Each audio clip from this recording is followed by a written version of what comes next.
G'day guys, Trade Lane here from House of Tint and Paint Protection Film. Just wanted to share a little bit of a hack I've got with the Expel insulation gel.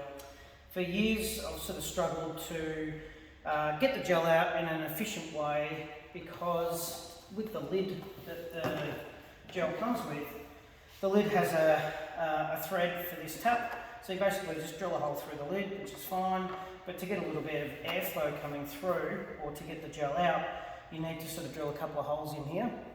The issue that I had with that, I was sort of getting little bits of plastic sometimes in the gel and it was contaminating it. I tried to heat gun it, cut a little hole in there. It just ended up being a pain in the ass every time I needed some gel.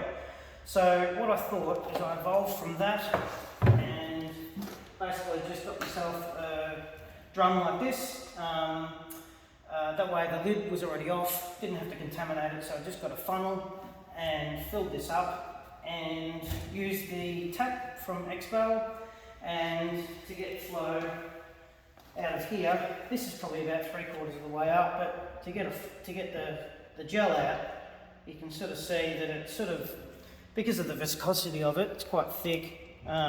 It doesn't have much flow. So I came up with an idea. Put a valve and a lid. So once you put the lid on, tighten it up, get your air line, don't need a lot, pump it up and you'll see that the flow is really good. So hope that helps a lot of you guys.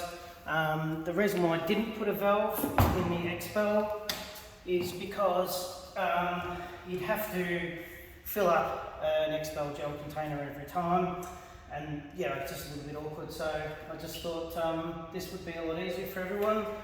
Yeah, hope that helps, because if I had known that years ago, it would have saved me a lot of pain.